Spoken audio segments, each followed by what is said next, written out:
Hey, what's up, everybody? This is Charles Sabanzo, and welcome you guys to another episode of the Dreamers Pro Show, where we cover everything from sports, hot topics, classic debates, entertainment, and we'll give you guys a fresh perspective on things and how we see them. And today we got a great show for you guys. Before we get into it, please make sure you like the video and subscribe to the channel. So yesterday, the NBA came back, right? After the All-Star break. Thursday, a lot of teams played. Some games. You had the Hawks, the Rockets, Hornets. KD put on a show in that game. I'm sure some of you guys saw highlights from there. We got to see the Pacers versus the Wizards. The Knicks lost against the Detroit Pistons, which is a pretty bad loss considering the Pistons had some key players out. Spurs got a good win. Boston played. The Warriors played. So a lot of teams played. But one of the games that I was kind of interested in was the game between the Denver Nuggets and the Los Angeles Clippers. Now, as you guys know, heading into All-Star Weekend or the trade deadline, Clippers traded away two major pieces, Ivica Zubac and James Harden. So when they did that, I think a lot of people just thought, well, you know, this team's season is pretty much over. And I was amongst those people as well. I'm like, the season is over, man. Darius Garland, the swap that they did at the point guard position, he's injured. So he's not going to be playing, and the Clippers are playing so well. So I'm like, there's no way that these guys are going to be able to stay afloat. But somehow, some way, they did stay afloat. They won the game against the Houston Rockets, 105-102. I think Kawhi had a pretty big game in that game. I think he scored, let me see, Kawhi scored, 27 points, all-around game in that game, right? So, you know, coming back and looking at Denver, I'm like, they don't have a chance because that's been one of the teams Kawhi has struggled to play against and win. They've lost to them in the playoffs twice since he's been a Clipper. One, they were up 3-1, and then they lost, I think it was last year they played them, or the year before that. One of those years they lost there, right? And it just seems like Denver's always had the Clippers card. And given the fact that in this game, you know, the Clippers are playing with less star power. I mean, Denver has two all-stars, Nikola Jokic, Jamal Murray, and these guys. They're one of the best teams in the Western Conference. Coming into that game, they were the number 3 or 4 seed in the West. So, you know, I just felt like, I honestly thought Denver was going to win that game. Right? I really, really did. And if you tuned in at the beginning of the game, you would see that Denver got off to an early lead in the game. And in the first half, at the end of the first half, I believe the Clippers didn't close out the first half very well. And Denver went into the locker room with a 7-point lead. So I thought to myself, man, this thing is over with, right? And usually the Clippers, they struggle in third quarters, right? They really, really struggle in third quarters. But in the third quarter, when I tuned back in, they were kind of playing them close. But the Clippers outscored them in the third quarter, 33-25. And I'm like, whoa, what's going on here? Like, could this be a game? I thought they were going to lose. Truthfully, I thought they were going to lose.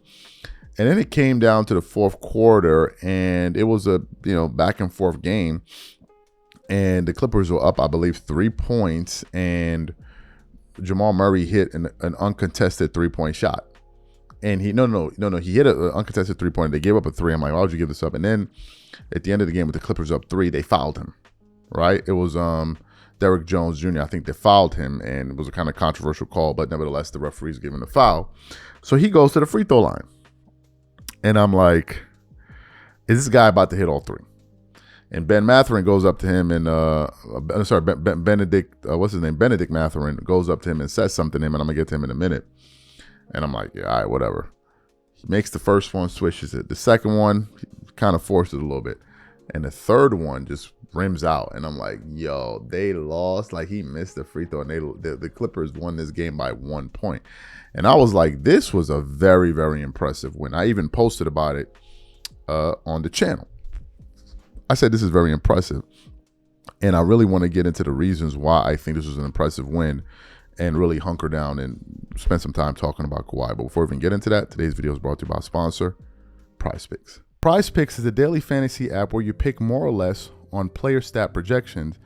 And if you get your pick right, you could cash in. Right now, they're giving you $50 in lineups when you sign up and play your first $5. For example, this week I'm picking Victor Wembanyama for 35 points, and I'm also picking Stephen Curry to hit 4 threes. It's always very exciting and gets me all more amped watching the game. Make sure to check if PrizePicks is available in your state today. It probably is. They are available in 50 states. They also just dropped early payouts, so if your player gets off to a hot start, you can cash out before the game even finishes. Pick from all your favorite sports, anything from basketball, baseball, hockey, UFC, soccer, college basketball, tennis, golf, esports, and more. And with the new social feeds feature, you can share PrizePicks with your friends and copy lineups from winners with a single click. Copy lineups you like or use them as inspiration for your own picks. Download the PrizePicks apps today and use code CLNS to get $50 in lineups after you play your first $5 lineup. That's code CLNS to get $50 in lineups after you play your first $5 lineup. PrizePicks is good to be right. Okay, so let's get into the box score here. If you look at Denver, they had a balanced attack. They had 5 players in double figures. Cam Johnson, he had 18 points. Julian Strother, he had 18 points. Nikola Jokic had 22 and 17 rebounds. My God. He did have 6 turnovers, but damn, 22 and 17 is insane numbers. He didn't shoot well from the floor. He shot 40% from the floor, and he missed all of his 3-point shots. And Jamal Murray had 20 points in the game, but he didn't shoot well. He shot 33%, going 5 of 15 from the floor. If you look at the Clippers side, Kawhi Leonard, he didn't really have an efficient game. He scored 23, but he shot 44%. He only made one of his 3-pointers. He didn't play well, right? I mean, to his standards. And if you look at the box plus minus, they were -9 with him on the floor, so he didn't play well. John Collins, he usually plays well for them. He had a double-double. I like that, 11 and 12 rebounds. Derrick Jones Jr., minus that foul at the end of the game, but he played very well. He hit some very big shots, some major baskets in terms of drives, and he finished the game with 22 points. Chris Dunn had 2 points, but the star of the game was Benedict Mathurin, and he's one of the players that was brought over in that trade for Ivica Zubac to the Indiana Pacers. In his first game as a Clipper at home, he had 38 points, 5 rebounds, 4 assists, and he hit 2 out of his 6 threes and made 54% of his shots. 12 out of his 13 free throws. He was the star of the game, right? He gave the Clippers that second scoring punch when, Kawhi didn't have it going. And it was a very impressive win. Again, given the team that they were playing, this is the Denver Nuggets. The Denver Nuggets are one of the best teams in the Western Conference. They're one of the best teams in the NBA. Forget about what you heard or you didn't hear. They're one of the best teams. They're tough to beat, right? And Nikola Jokic didn't have his best game, but neither did Kawhi Leonard, right? Like, I want to be kind of balanced about this thing. Kawhi didn't really have a great game as well. But this is still impressive. I mean, Kawhi, in terms of his year, he's having a great year. Scoring 28 points per game, 6.4 rebounds, 3.7 assists on 49% shooting from the field, 90% shooting from the 3, 38% shooting from 38% shooting from the 3-point line. So he's having a spectacular year, averaging 2 steals per game. That's the most he's averaged as an NBA player since he was a San Antonio Spur, right? Since he was a San Antonio Spur, that's the last time he averaged that many steals per game. You got to go all the way back to 2017-18 when Kawhi was getting you more than 2 steals a game. So he's really picked it up on the defensive side of the floor, and I thought it was a very, very impressive win. Now, I believe tonight they're going to be facing against the Lakers, if I'm not mistaken. The Clippers have won 2 in a row, so they're the number 9 seed in the Western. So they're in the play-in tournament picture.